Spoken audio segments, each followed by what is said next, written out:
Okay, now I welcome up the first speaker of the affirmative team to start the debate.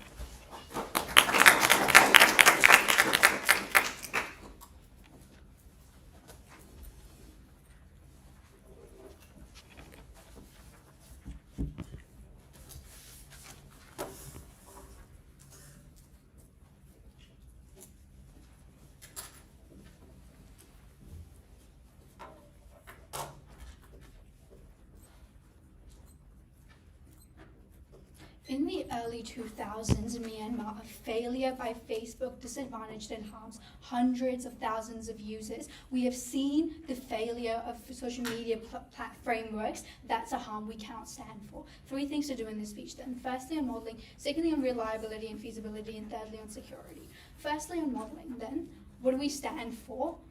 We stand for like device purchasing being the form of social media age verification. What this looks like is the government institutes policy for third-party age checkers at the purchase of the device at the store. What this looks like is whenever a device is sold at a store, you likely get a clerk or a store manager checking the age verification of the person by taking into account by taking their ID or some sort of ID form method. Why is this the most reliable method? Because these people don't have a vested interest in the performance of the algorithm of the social media platforms. Secondly then, on the comparative, what is the option here? What you see is social media platforms having the ability to exploit many of the frameworks and being able to defund or have the most subpar business model to be able to fund the least amount of, inject the least amount of money possible in the social media platform and get the least verifiable age verification processes. But then on social media platforms, I think the incentive here is social media platforms are highly profit incentivized companies. They want the best engagement and they want the best profit returns possible. They want the best engagement, and what this looks like is they have the incentive to cut corners to be able to maximize their profits to a huge scale and degree. Thirdly, then on the government, I think we characterize the government as being largely underfunded in most areas of sectors. At the low level, what this looks like is the government probably needing to have maybe a subcommittee to be able to manage the social media platforms and to be able to oversee the policy, right? This takes a lot of resources away. Then thirdly, on oversight, I think they probably don't have as much oversight or buy-in into the age verification and process of the social media platforms. I think the model then is analogous to alcohol checks, age verification checks, where you can just take the ID and be able to check and verify it. Cool. POI? On reliability and feasibility, before I do that, I'll take a POI. Why can't a son just use his dad's computer to access social media? I think this reasoning exists for a number of reasons. I think I get onto this on my reliability and feasibility point. I think one, social media apps have the incentive and capacity to be able to institute the most subpar age verification checking models, and because they want to institute age verification models that require them the least amount of money possible. What this means is you have a lot of gaps slip through, right? They probably hire maybe the cheapest age verification third party possible. That means that they probably don't have the resources to be able to do as many checks as possible. Also, I think just characterizing the comparative, I think a wide variety of options exist, and you're able to now just choose between the options. You can either choose to have it with age estimation or go to an ID. What this means is people have the ability to choose between each of them. They're likely going to choose the option that is the least time consuming for themselves. But then why is this important, right? I think because the platforms are likely to prioritize the most profits possible. This means that a lot of the frameworks and the age verification models are likely to be subpar at best, right? What this means is you losing out on lots of steps when you're doing the age verification. You probably don't have as many analysis being able to do this. Why is this true, and why is the government ineffective in overseeing the process of these policies? Firstly then, I think governments are unable to hold social media apps into account because they're backed by huge lobbying powers, right? They're able to block out a lot of the reforms or changes that are proposed, right? What this means is that because bureaucratic processes tend to be extremely slow, it means that even if there is like a large harm with the verification processes, that's likely going to be blocked out by the social media platforms because they have the intention to be able to block this out, and they want like to be able to maximize their profits possible. I think that also on the government, I think most governments, when they introduce the policy on their first term, probably don't want to be able to flip it as immediately. If you see the age verification model like failing, you're probably not going to flip it as easily because you want to see, because it reflects badly on your governance, on your government, right? What this means is that these frameworks are likely going to exist over a long period of time, at least till the end of like maybe if the government is voted out. Why is this harmful? Because during this time period, like the harms of this are further exacerbated because it just compounds over time, right? Because you have because you don't have the most verified, you don't have the most verified individuals being able to qualify. I think you just get a lot of minors being able to access social media platforms. Secondly, then, on security. I think this is a huge harm here, right? I think firstly, on the methods available, facial recognition through age estimation, right? I think it exposes the user to a large harm of you being able to be impersonated by a bad actor, because we already characterized to you how they're likely going to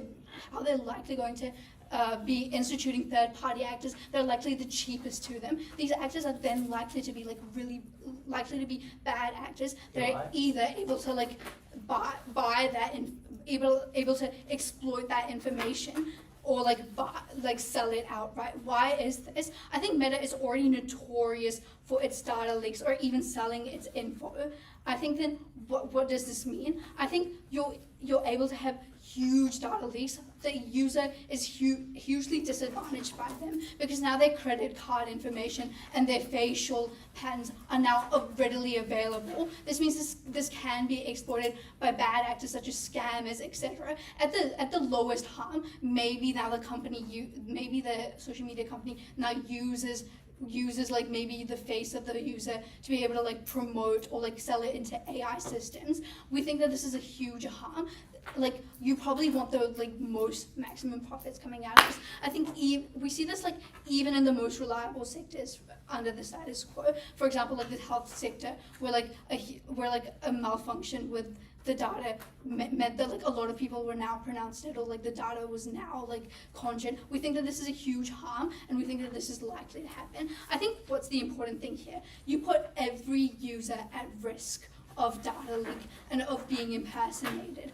Why is this important? I think firstly, not only are social media platforms not disadvantaging their users, but then secondly, they're probably prioritizing, with the algorithm, they're probably prioritizing the most engaging content out to the users of that demographic, right? Because now they have the age verification. They already know what age the user is, right? They probably don't need to put as many technology and as many analysts into confirming social media algorithms. Therefore you create echo chambers, and this is hugely harmful. I don't think the counter model works on neg. I think this is how we win.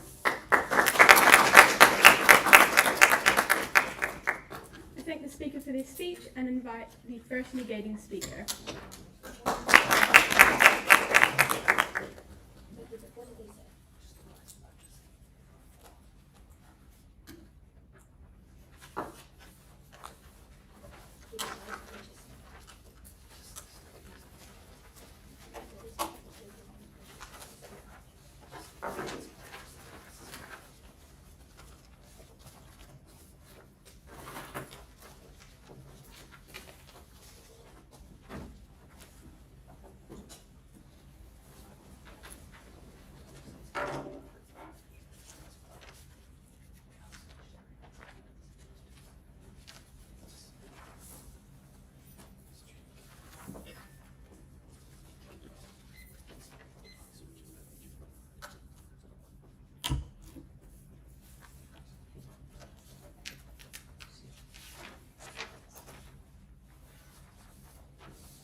I'll begin my speech in 3, 2, 1. Look, their case hinges on the idea. The only way they're able to achieve the idea of protecting children is by claiming a model that you will just purchase these devices for them. We think that this model is unlikely to ever work at the point of where most children never purchase their own devices. Most purchases are done by a parent, therefore this restriction can never work. I'm going to be doing 3 things in my speech today. First on setup, second of all on why this will be done well, and third of all on why age verification in itself is an incredibly good and important thing. First on setup then, 2 things here. Firstly, what do we think these age verifications look like in our comparative? A, we think that when these requirements are implemented, it means that people are logged out and made back to sign in using the improved age verification. But crucially, we think that the methods of actually implementing these age verifications changes. Because as time goes on, as this technology becomes better, these social media platforms get a better idea of which age verification forms work, which ones do not. So we should believe that it is continuously getting increasing in quality. But B, we think that this is likely just going to be done by trusted companies or by technology firms that are approved by the government. That is, you should note that note that this is in direct response to their framing of malicious third parties, that companies just have a huge incentive to do these things in a good way. Cambridge Analytica was harshly punished. They went bankrupt when the information came out that they had leaked information. So this just means that on a basic level, people have incentive to find the best technology companies that are available to process this information. I think that you should believe that not every single data center is actually bad. But second of all, what do we stand for in this debate? A, that kids actually have to sign on, or that everyone has to sign on onto these using these age verifications. But B, know that our burden at the end of this debate is not to prove that social media bans inherently work, but that age verification in any form is good. Meanwhile, AF's burden is to prove that all age verification is bad, including the current restrictions on Instagram about how teen accounts, for example, need Face ID. They need age verification before they can graduate into adult accounts. On to my first point then on why this is going to be done well. And know that there's 2 layers to this point. First on incentive and second on capacity. Firstly, why is it a strong incentive to do this well? Firstly then, we think that there's pressure from voters on the government. That is when most voters are older and they likely see these children as quite young. They're likely pressuring these government to protect their children.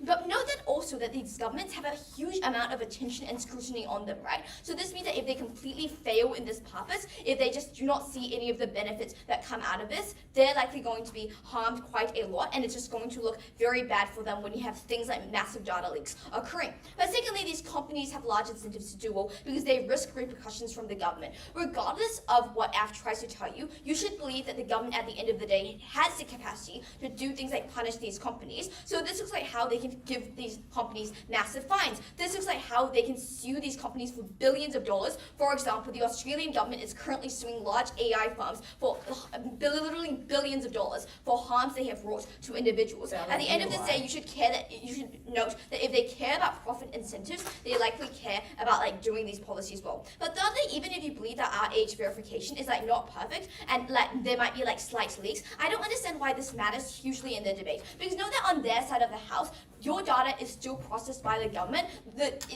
Social media is still collecting massive amounts of information about you, including likely just through your messages, things about your age, things about your birthday, things about your hobbies, things about your family. I don't understand why this changes when they just have your name.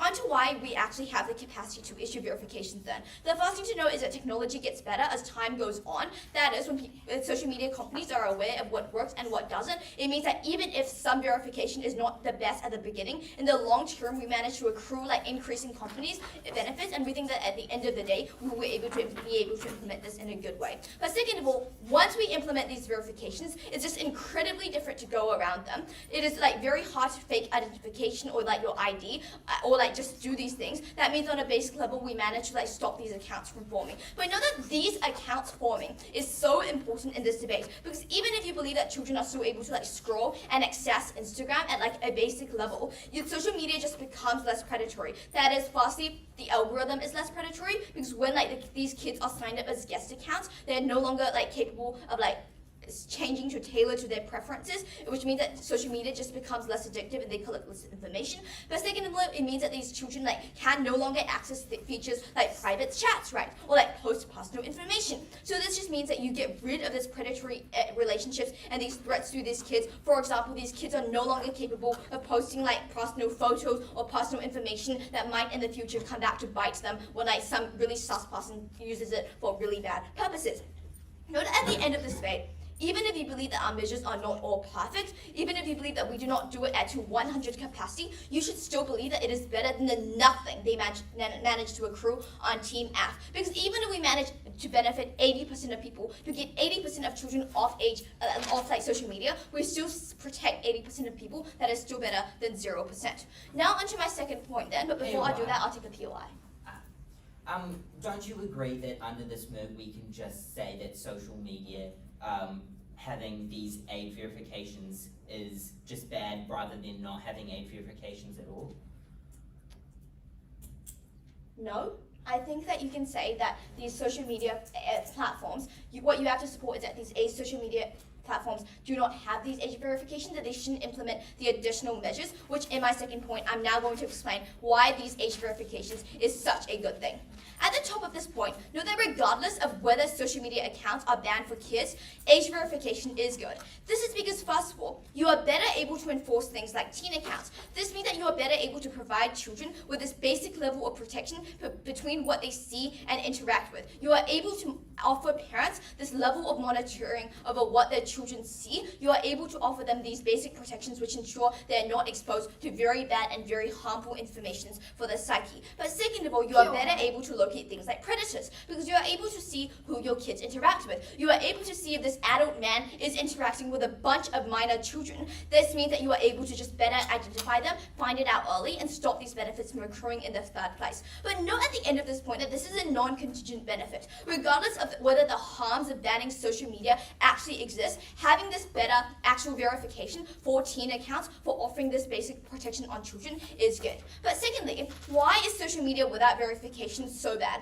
I want to frame that young children are especially young and vulnerable. Social media is devastating to their mental health when they spend hours a day on social media and not engaging in social life. When they form a constant culture of comparison, when they see these toxic beauty standards on social media and they literally starve themselves to fit them. Firstly then, know that the age verification is preemptive to anything being done against this act of harm to children. AF cannot implement any protections when on their side children can simply claim that they are an adult. Existing mechanisms are insufficient to protect children because teens can simply claim that they are an adult when they sign up to Instagram and there's nothing to stop them. This means that we are the only side that manages to protect these most vulnerable actors when we are actually able to ensure that they never are able to pretend to be an adult in the first place. But secondly, on child predators, and know that this just changes in two key ways. A, kids are less online in the first place when if you implement these bans, that just means that there's less kids available to be preyed on. But B, it just disincentivizes predators because even if predators still exist, they don't have the defense that, oh, I thought they were adults. I thought it was okay to prey on them. At the end of this debate, we managed to protect children. I'm so proud to negate.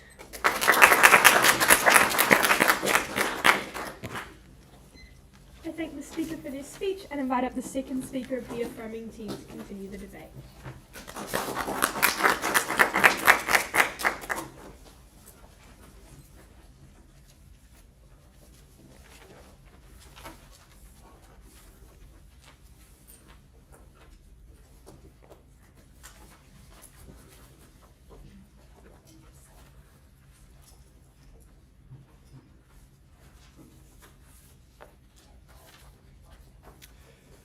Firstly, I'd like to start by rebutting a conflict on how NEG has framed our argument.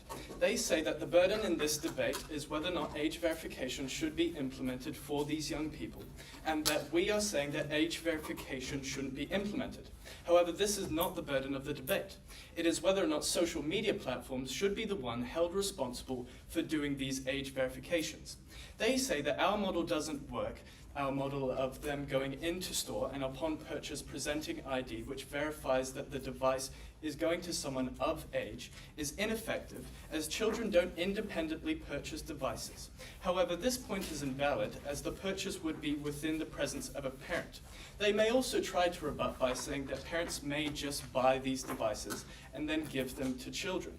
However, this is an incorrect analysis of a parent in my belief, as parents would not willingly go and purchase a device in order to expose their young children to these environments. Also, to say that parents would go and bypass these methods is a symmetrical harm on their side, as methods such as age verification visually or presenting government ID or presenting credit card information could equally as be done by the parents. The harm in this debate is whether or not the social media platform should be held responsible, and we will go into effect further on why the reliability and the effects of giving them this is a much more substantial harm on their side that doesn't exist on ours. Additionally, they said that on the topic of reliability of these social platforms and governments, that voter sentiment will cause governments to be held accountable to punish these environments. They gave the example of Australia. However, I'd like to point out that this is an extremely specific example which is not actually representative of the wider scale. Also, regardless of if these punishments occur by these governments, it is still an absolute harm that these punishments occur after these leaks of information happen. In the current status quo, in order to verify age, someone gives their name or their email or their phone number. Now they are giving their actual visual likeness, their credit card information, or government-issued ID, extremely personal information. So regardless of whether or not these punishments are even effective, if we take them at their best case, the harm still exists on their side, while it doesn't on ours, as this personal information never reaches these third parties or social media platforms. Additionally, governments aren't incentivized to completely punish these companies, even if we say that voter sentiment will cause them to enact a punishment. Meta and other platforms, which are trillion-dollar companies, are essential to governments and nations' industries. They are a huge, huge incentive. It is instead way more likely that governments may deliver a superficial punishment, a punishment that produces a headline that appeases mass sentiment, while continuing the cycle and while still continuing any funding and lobbying that these social media platforms do give to these governments. I will now accept any POIs. Do you believe that the way most children get phones in the status quo is by parents passing them, handing them down, or going to a store and purchasing them with a parent? Regardless of which is more likely, the harm of them bypassing it is symmetrical to yours and ours. Whether or not they go and purchase it themselves or go and purchase it from a store, the harm is the social media platforms gaining the information. By going to a store, it is much, much better. I will now move on and develop our first substantive point, that social media platforms are not reliable implementers. We characterize social media platforms as entities that prioritize engagement over complete security of age or safety. We tell you that these companies are bought and backed by trillion-dollar conglomerates, which see individuals, young people, as a statistic. These companies, who are profit incentivized, as their directors are incentivized to please their stakeholders who determine their employment and pay. Companies with a capital and a social investment so large that they can get by with subpar age checks and not face substantial backlash is what happens in Neg's world. There are millions and millions of users on Instagram and TikTok. Meta has had these conflicts in the past. They have had data leaks. They have had information be sold. And what happened? There is still a titan of the industry. Platforms like Instagram and TikTok have an established user base, so invested and concrete. They like the product, they use it every day, and these platforms will only invest the minimum into checks as to minimize costs and secretly maximize the younger users that slip through. Why is this? Because they prioritize a larger user base, a larger engagement, and they want to minimize costs. These companies gain a profit from letting users slip through. They cut costs by doing as little as possible in these security methods and their verification systems. They're incentivized to please their stakeholders by increasing quarterly earnings. and they have the capital to protect their exploitation of younger users through lobbying and funding of political parties and politicians who themselves are incentivized most by retaining their seats and influence, something only achieved through funding which these platforms will provide to ensure policies that scrutinize their checks never pass. This moves on to our second point on the security risks that come with these social media platforms. With the provided age verification method of visual age estimation, providing of a credit card, and government-issued ID, these are again extremely personal forms of information which are being handed to third-party and social media platforms, which are way, way too risky. There exists the precedence of companies like Meta either leaking user information accidentally or outright selling it, yet it still persists. Due to political funding influencing legislation and user investment causing public protest or boycott to be an extremely unlikely and the guaranteed outcome of improper use. Again, even if we take NEG's best case that some sentiment will be given to punish these companies, they have never been punished properly, and they will continue not to be punished properly. In NEG's world, it is no longer the name, email, or phone number being leaked. It's credit card information, passport details, your very facial likeness. This opens an extreme vulnerability and extreme harm of impersonation, scams, and bankrupting people. We are talking the decimations of someone's life as they look at their bank account one day and it's emptied. In our world, this harm doesn't exist as we don't leave it to the social media platforms. In our alternative, checks are instead done in the store through the presentation of ID to the clerk. Information is not permanently gained or retained by a malicious third party, which we have proven through our analysis. And even if it is argued that a parent would go and buy a device for a young person, which is not a likely assessment of the parent, this is a symmetrical harm to their age verification methods where a parent could go and bypass it. We are saying that regardless of the verification method, it should not be done by social media platforms, as even if the risk is small, it still exists, it is still extremely impactful, and it doesn't exist on our side. That is why we are proud to affirm this motion.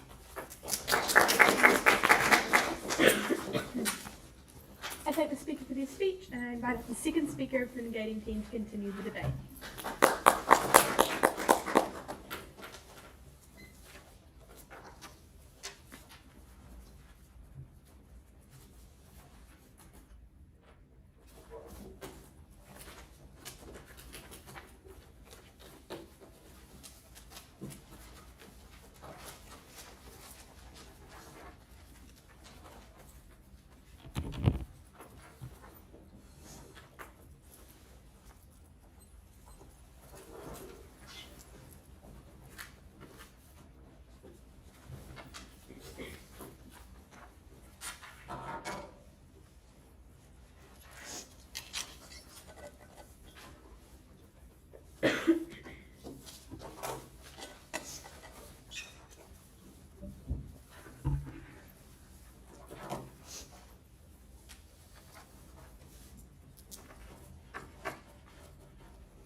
The same groups that are going to be implementing these regulations are the same groups that literally depend on these regulations working well for their livelihoods. If these fail, the government is going to be voted out. If these don't work properly, the third parties and the social media companies are going to be scrutinized incredibly heavily. This ought to explain to you why this is going to be done well. A few things in my speech then. First, on the counterfactual, why it is never going to work. Second, on why this policy is going to work well. I'm going to extend on the material Bella has already given you. Note here that this will be my substantive contribution. And finally, how this also responds to the idea of data breaches. Firstly, on the counterfactual, what they give us is that you're going to have device purchasing verification. First of all, this is never going to work because, first of all, children are not going to buy these devices. Children don't have the money to do this. Most of the time, it is going to be their parent doing this. Children don't hold thousands of dollars to go into the store and purchase the newest iPhone. They probably receive it as a present from their parents. They probably receive it as a hand-me-down from their siblings, from their parents. They are not going to be proper documents that document who owns the device or who purchases it and who uses it. Second of all, device sellers are just going to be impossible to regulate for a few reasons. First of all, there are so many stores and so many individuals you have to take into account, which means that on a bureaucratic level or on a regulatory level, the government never has the capacity to encompass so many different people. In every single city, there are thousands of places where you can buy a phone, thousands of retailers. It is unclear, and Affirmative hasn't explained to us how they're going to make this regulation happen and why it is going to work.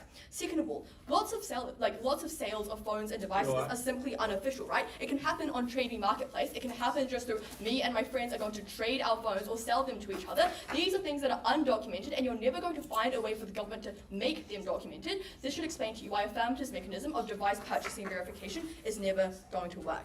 Finally then, there's no incentive for these people who sell phones or devices to act well, because they are not connected to voter incentives, because their livelihood doesn't depend on it working. This means that they're not going to properly keep this information. Even if they want to properly retain the device purchasing verification, there's no capacity for them to do this. A lot of the times they find it hard to undergo such procedures where they have to hold so much data and make sure it is stored in a way that is accurate and is possible. Even when the government tries to come find this, and if they have kept it, it can be hard to access this information. They could have simply lost it because their device didn't have cloud storage. I think all of this ought to explain to you why the device purchasing verification is never going to work, meaning that all of the harms they explain of young children being on social media still occur on their side of the house. The next thing they try to do is tell us it is symmetrical because children have the same ability to bypass this on both sides of the house. Look, this is obviously untrue, because what we get under gating is a policy that makes it illegal to go on social media, because you literally have to prove your legal documents for you to be verified for your age. It is hard to forge these legal documents like your passport, like your driver's license, not in a way that is completely different to forging a purchasing receipt, in a way that is completely different to bribing the store clerk to record that it was bought under a parent's name, right? I think all of this explains to you why they cannot stand on the counterfactual and why they cannot win this debate, because most of their case is contingent on the counterfactual. Next then, moving on to why this policy is going to be done well. Firstly then, on government incentives, I think Bella already explains this very sufficiently and it lacked response. But look, governments need to get voted in, and if the checking sucks, there are probably now going to be a bunch of 30-year-old voters who can't get into their social media accounts and can't watch their Instagram reels. People are not going to be content with this. Obviously, the government has a huge incentive to make sure this is done properly. But look, if a bunch of harms occur, it is literally the government's fault. And not only does the government have to cater to their voters, they also want to protect their long-term reputation, because no leader wants to be seen as the one that royally screwed over half of the population because of their social media regulations. People have personal incentives to make sure this policy is done well, both for their reputation but also for their party's sake. This ought to explain to you why the incentive exists, and it is quite significant. Second of all, on government capacity, they tell you that the government is going to be bureaucratic, meaning the harms are prolonged. First of all, I think they are incredibly uncomparative when they tell you that the government is going to be bureaucratic. Because if the policy that Affirmative wants to stand for is also governmental reforms, in the sense that they are going to make the government check purchasing receipts, then same bureaucracy exists. Their policies are going to take the same amount of time to pass. All the material and all the harms they explained occur on their side of the house as well. But second of all, the only harm that Affirmative tells us is that minors are still going to be on social media for a longer amount of time. I think in our worst case, maybe this is true and you still have some 12-year-olds who are on social media, but in the long term, all the minors are going to be off social media, meaning that they no longer face all the harms that Bella explained to you. This looks like improving the mental health for an entire generation. It looks like protecting thousands of young children from child predators. These are benefits that we uniquely get on our side of the house because our protection mechanisms actually work. On the comparative then, minors are still going to be on social media because I explained to you why the counter model doesn't work. It is incredibly easy to bypass and isn't going to happen in the first place. But look, we explained to you at first how all of the users are literally just going to get logged out, and to get back in, they have to verify their age. This explains to you that it is going to be a fast process. As soon as a policy is passed and a date is set, these young children can no longer get into social media. They no longer face all of these harms. Third of all, they tell us that the government doesn't have money, but I think this is also very uncharitable, right? Because governments do have money and they are willing to spend this because it means protecting their citizens' livelihoods, because it means protecting an entire demographic of people who are incredibly vulnerable. The government is willing to spend this money. Even if the government is underfunded, they don't incur most of the costs of this policy, because what is most likely to happen is they pass the policy and they say, look, now you have to add these regulations, otherwise we're going to sanction you, you can no longer run. Even if they have to do things like periodic periodic checks or they have to regulate what is happening, this is well within the confines of government spending. I think the government is going to be able to do this. Now then, why are social media companies going to do this well? But before I move on to that, I'll take a PO line. Okay, can you explain why social media companies wouldn't want to make more revenue by selling information gained by age verification systems? Look, I'm going to explain this to you now. First of all, it is illegal for the social media company to not properly enforce these regulations in the same way that it is illegal for them to sell their data. There is huge fines and huge sanctions on your company if it is found out. This looks like what is happening in Australia right now, where social media companies are literally getting sued for millions of dollars because of their data and because of their privacy breaches. It looks like the United States banning TikTok, and look, even though they took it back after a day, it still happened. It shows that the government has capacity to do so if they really want to follow through with it, right? The government can easily regulate and get to see what the social media companies are doing. They have the capacity to control how these companies act. Because it is illegal for them to do this poorly, they're going to have the social media companies have a huge incentive to do this because they care about being able to function and they care about not being fined or sued for millions of dollars. They are going to do this, and even if social media does it poorly, note we also explained to you that a lot of the times it is going to be the third parties that take on these roles, and third parties have a unique capacity to act well because they have a huge incentive to protect their reputation, because these are the people whose livelihoods literally depend the most on people trusting their ability to regulate. Because if you employ a third party just to do age verification, and this is what the company is known for, this is what they literally get their profit out of, if it is found out that they've been selling people's data, if it is found out that they have been poorly implementing these regulations, they are cut off from society completely. They are never going to get jobs for their workers ever. They're not going to be able to fill the pockets of their bosses anymore. The company is literally dead. But look, these third parties also have a unique capacity to do this well because they are literally like programmed to do this. This is what they are paid to do. This is what they run to do. Note all of this also just responded to why data breaches don't happen because of all these huge incentives to implement this policy in a way that is beneficial and in a way that is helpful. At the end of my speech, what I've explained to you is first of all why the counterfactual is never going to work and is much better if we get it on our side of the house where government incentives, social media company incentives, and third parties have a capacity and incentive to do this well. I've never been prouder to negate. I thank the Speaker for their speech and invite the third affirmative speaker to close the substantive portion of their debate.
The crux of the debate realistically comes down to whether social media companies are the right actors to implement age verification, and unsurprisingly, they are not.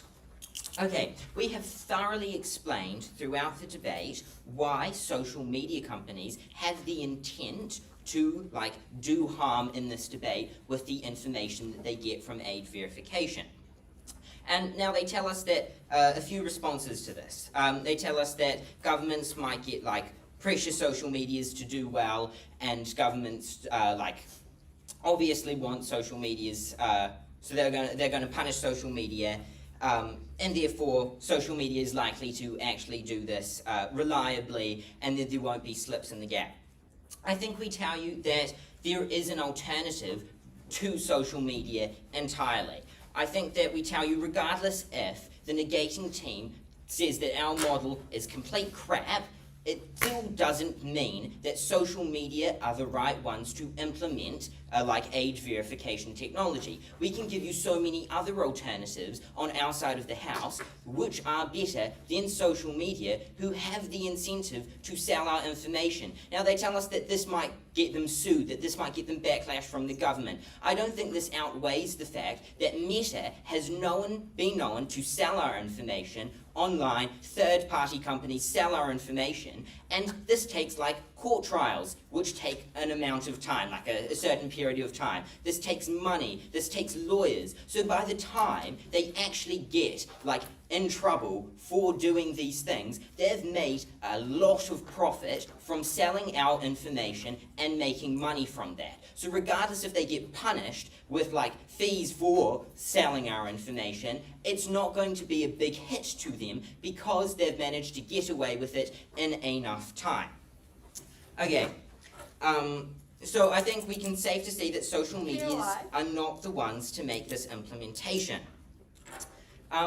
I think their main push is that age verification is just good in general, right? But this isn't a mutually exclusive point in this debate. I think we can say that we can have age verification on our side of the house, just not in the hands of social media, which we've explained why social media is likely to have like more of a negative harm than any other actor. We can tell you that Apple, for example, if you don't buy the fact that we can have age verification in stores, Apple as a software company can have age verification, and they're still better at having that than social media, because social media, once they have this information, they will use it to spread certain types of information to certain groups of people. If they see through facial recognition that you're a certain ethnicity in a certain region, they can then project more in the algorithm.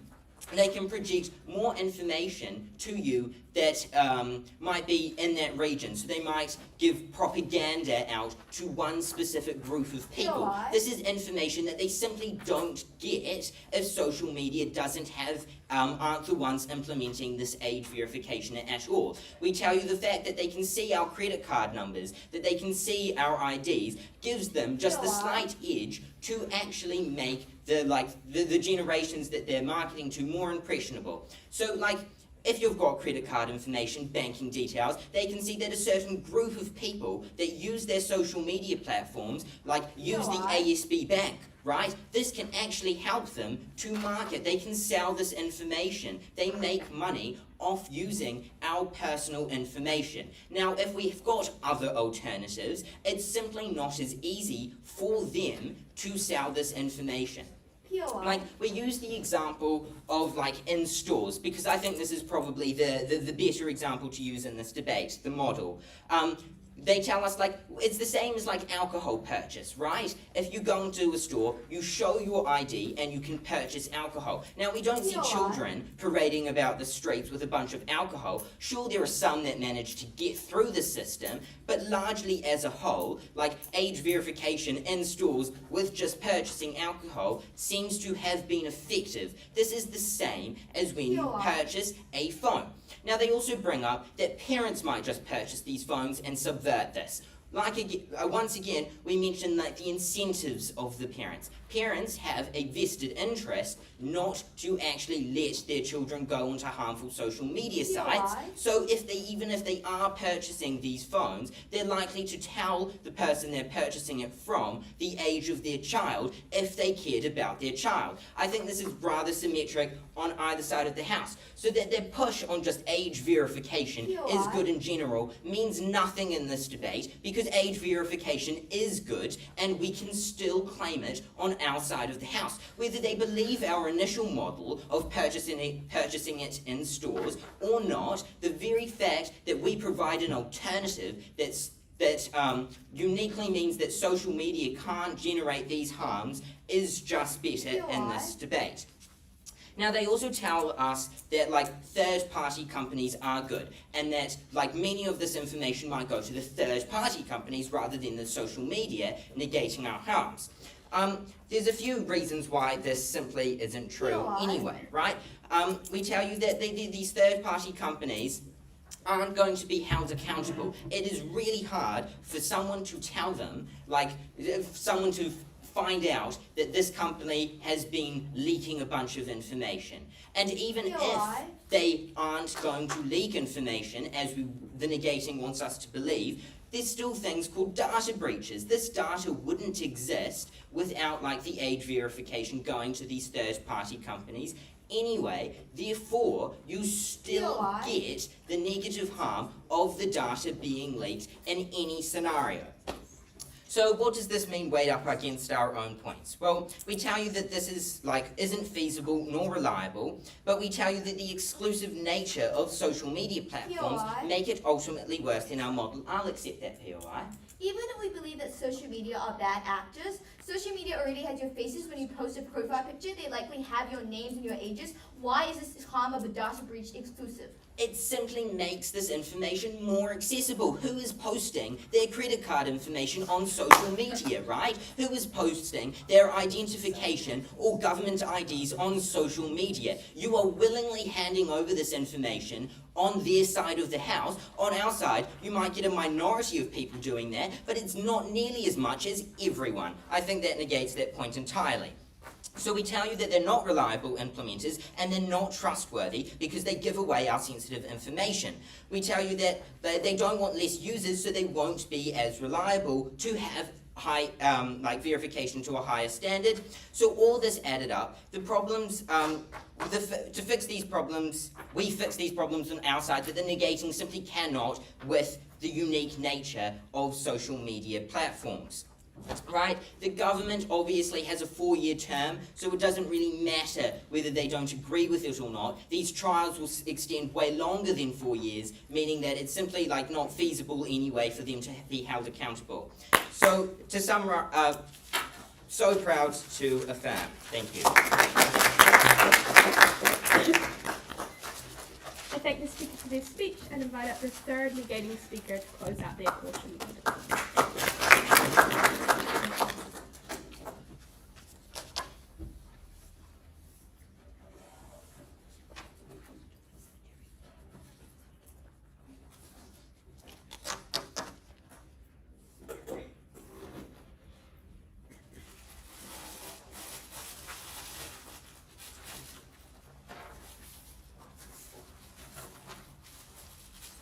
Alcohol is not a phone. All of us here probably have a laptop and a phone, but none of us here are drinking alcohol every single day. That should intuitively already explain to you why their model doesn't work. How this debate is going to go is I'm going to first show you why their model was never going to work. Because for you to believe all of their impacts, it was contingent on them proving that their alternative actually worked. So insofar as we knock that point out, we are already ahead. Then I'm going to do some analysis as to why our policy is going to be done well, and then a separate claim that was never engaged with in terms of why social media is just bad, and if we can deter more people from going on social media, that was good. Firstly then, in terms of why their model was never going to work.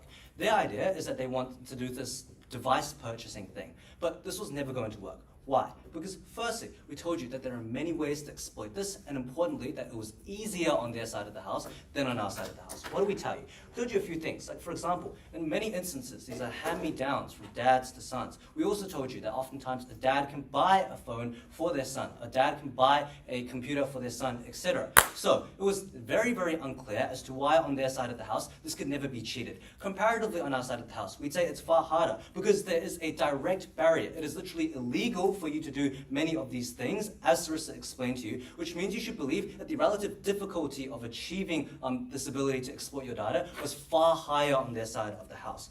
But even if you didn't believe that, I just want to know two things. I know that these two things are extremely crucial. The first question I have to ask is, why don't these other companies also have incentives to leak a lot of data? Like, if the analysis doesn't work, then presumably you have to do it through Microsoft, or you have to do it through a computer verifying your age. That was never going to work, because that just simply means Microsoft gets your data, Warehouse Stationery gets your data. I'm unclear as to why on their side of the house, these companies were never able to exploit this anyways. Presumably, if you're profit motivated, as all companies companies are, it's unclear why, with less scrutiny on their side of the house, less ability to be detected on their side of the house, that this impact was actually going to accrue. It was far more likely that these companies who have less scrutiny on them are likely going to be exploited, are more exploitative, are likely going to send their data elsewhere. Why? Because notably, this is a person at the counter asking you to verify their age. It is far easier for you to get away with cheating your data on their side of the house than it was on our side of the house. That's the first important thing to know on their side of the house. But the second thing I want to note here is it's unclear why their policy necessarily leads to their impacts. Like, presumably, if you're just doing it at the device purchasing stage, then it's presumably true that these social companies will be completely free. These social company media companies do not have to do anything. So that means all their harms that they explained from first speaker, in terms of data breaches, in terms of all these harms of like echo chambers and things like that, are far worse on their side of the house because there is no regulation on their side of the house. Comparatively, when the government is literally telling these people to implement these measures, there's likely going to be far more scrutiny, there's likely going to be far more awareness for people to be conscious of their data, to be careful. But even if you do not believe all of that, I want you to note the importance of Bella's POI. If there have been data breaches in the past, that means Instagram and Facebook already collect massive amounts of data on both sides of the house. So it was completely unclear as to why these data breaches would be significantly less. And finally, the important thing I want to note here is things about data breaches. Cambridge Analytica was not Instagram selling their data off. Cambridge Analytica was someone hacking into Facebook's system.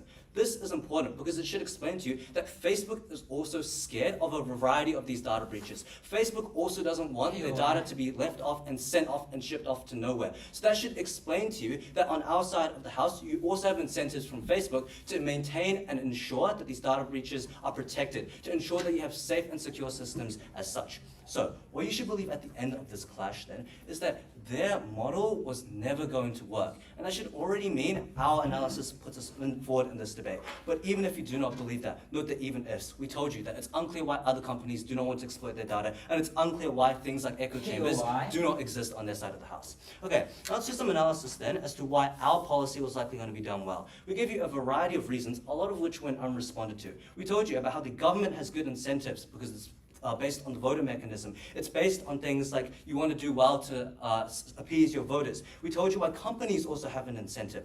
The biggest thing I want to note here, because their claim was that companies are profit motivated, so these companies are going to do like bad stuff, going to allow their data to be leaked. But no, the info site never said that we cannot license and contract these things out to third parties as well. This is the biggest response I want to note here, because if we can contract to third parties, as it literally says in the info slide, Bella gave you a host of analysis as to why these companies have good incentives. They want a lot of money. They want to have long-run contracts with a lot of these companies. So what that should explain to you then is that on our side of the house, these companies want to do good. These companies are likely going to have massive amounts of technology to do this detection type of stuff. So it was never clear why social media companies had to do this data detection by themselves. Comparatively, if you can license this out to third parties, we think that evades a lot of their harms and critiques on our side of the house, insofar as these profit-motivated companies can't do anything, but companies that want money are able to do this detection far better. But secondly, we'd also note that it's just hard to do a data leak. Presumably, you need people who have to literally hack into code and sell this data off. You have to do a variety of things, and there's lots of whistleblowers, there's lots of internal pressure within these companies, and there's literally the chance of being sued for billions and billions of dollars. So I think, even if you do not believe my previous analysis, this mitigation should be sufficient enough for you to believe that these companies on net typically do not want to do things like data leaks, typically do not want to do things like sell their data off. That is why in the past few years you haven't seen a lot of these instances happen. So what you should believe at the end of this then is that on our side of the house, the policy was likely going to work a lot better. The only response that they gave to us was this idea of profit motivation. But insofar as we could literally direct this to third parties, it was unclear why profit motivation was so important within the speech. Before I move on to the final elements of my speech, I will take a POI.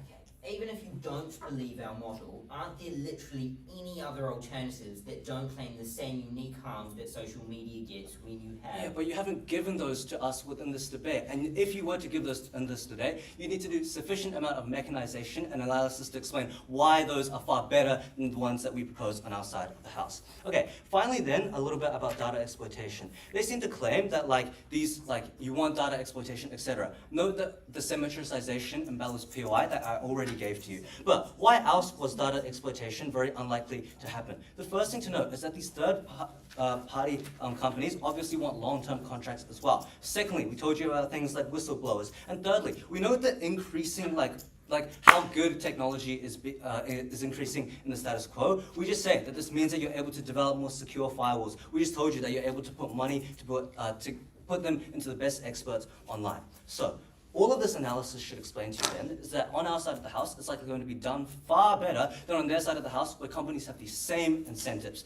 But even if you didn't believe that, I just want to do one little bit of impacting as to something that Bella explained to you that never got a response. Bella told you that you have social media companies, if you are able to segment out, or if people are more deterred from going on social media, that was a benefit in and of itself. It means there's likely going to be less predators. It means there's likely going to be less doom scrolling. It means that people are just going to be healthier if they're more deterred from going on social media because they have to fall out all these entry barriers. And insofar as that's likely to happen, as you have to verify your age every single time, it means that you're probably healthier on our side of the house. You do less doom scrolling, and it's way better for children. So even if you didn't believe that our policy was going to be done well, you all believe that the ability for children to not go on social media was a win condition in and of itself. For all those reasons, I'm very proud to oppose. I thank the speaker for their speech, and as is customary, reverse the speaking order, so I invite up the negating reply.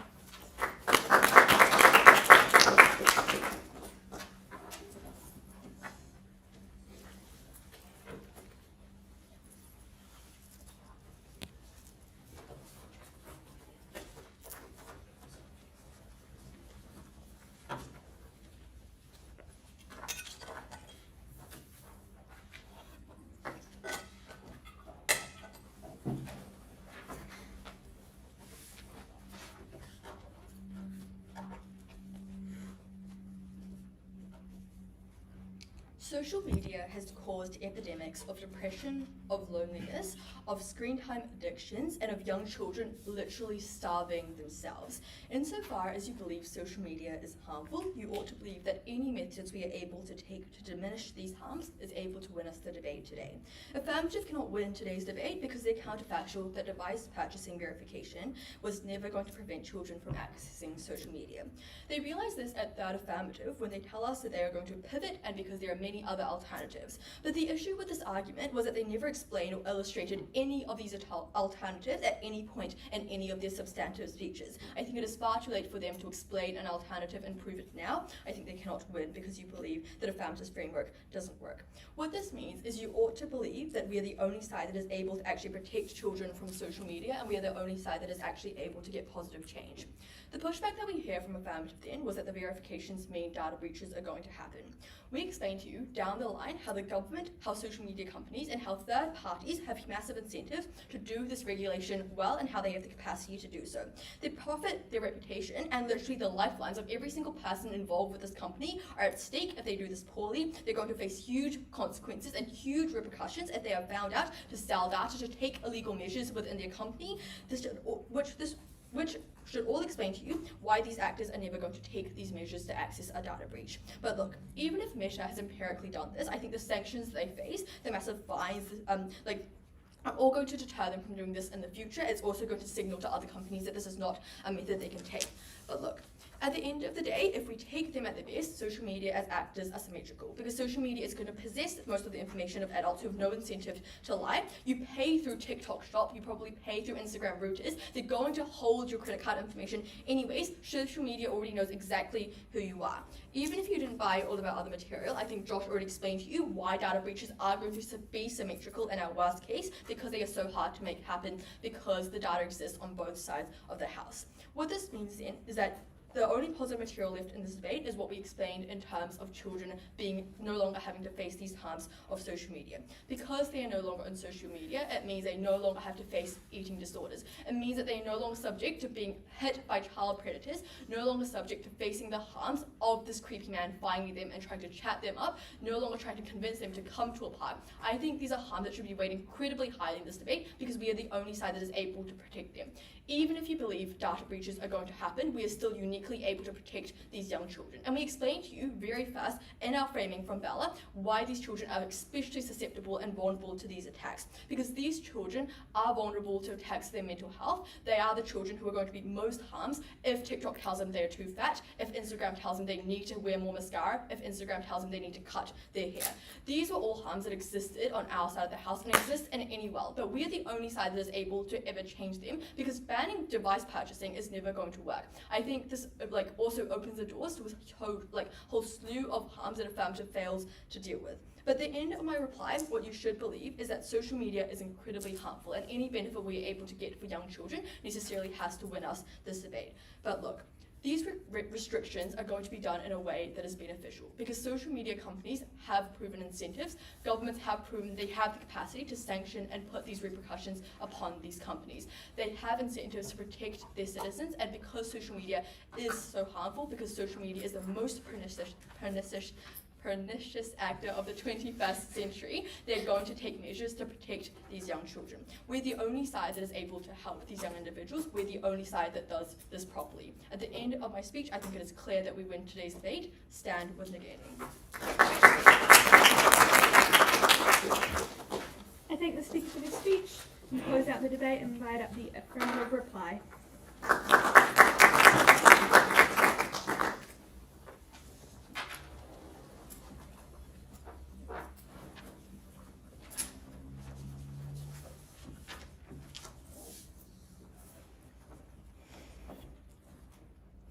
The burden here was never that our model works where any model works perfectly without any flaws. The government probably isn't Jesus, right?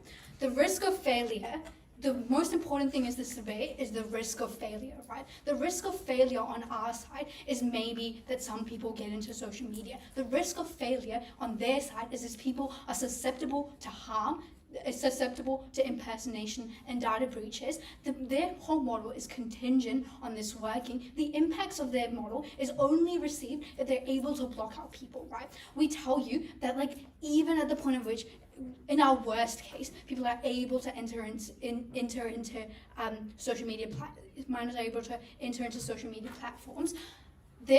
The least harm that they're being exposed to is probably the impacts that they talk to you about there. On their side, if children are able to enter into these social media platforms, not only are they susceptible to pedophilia, they're also susceptible to their information being stolen. I think that's a huge harm. First, 3 points of clash in this debate then. Firstly, on the type of data, secondly, on the modeling, and thirdly, on the social media apps. Firstly, what do we hear on some responses? Firstly, we hear that you're able to exploit the data anyway. The thesis, note that this is a blatant mischaracterization of the speech, right? The thesis here wasn't that the actors don't have the incentive to be able to exploit this. It was just that the actors on our side probably don't have the capacity to be able to do it, right? Because the information isn't as readily available. If they want to be able to bypass those systems, they have to go through great lengths to be able to access it. They never explained why this was exclusive to their side, where they're able to now just have people that are being able to bypass the frameworks, right? I think that's a huge harm. You're able, I don't think the point about how other companies are still able to exploit their data is available anyway, because you have to go bypass huge frameworks. I think this is a point that we framed to you from first half. I think this is really important. But then secondly, on the type of data, I think we tell you especially why this is so harmful, right? We tell you this is highly sensitive information. Instead of your email being leaked, it's probably your credit card details. They try to have a couple of responses that it's probably symmetrical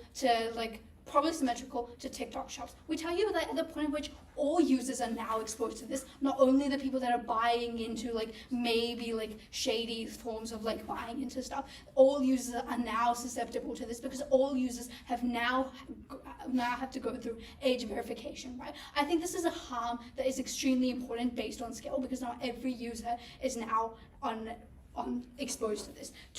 What are our two paths of victory? Firstly, on reliability, and then secondly, on safety. I think firstly, on reliability, we tell you the thesis about why why companies are profit incentivized and why they're able to cut corners. They have a couple of responses to this. They tell you that licensing can be done.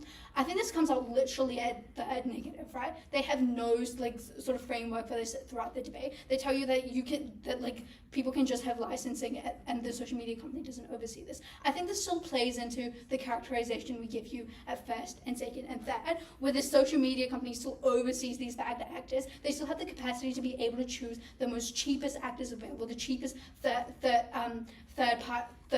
parties available. This means that the bad actors are still probably getting into those roles. I don't see how licensing generally makes this even better on their side, right? I think then on the imperatives of parents, if you're able to believe that parents want to protect their children from pedophilia, you should probably believe that they aren't likely to buy them like phones if they don't qualify for them, right? I think this exists just on our side. But then for all of these reasons, I think so proud to propose. I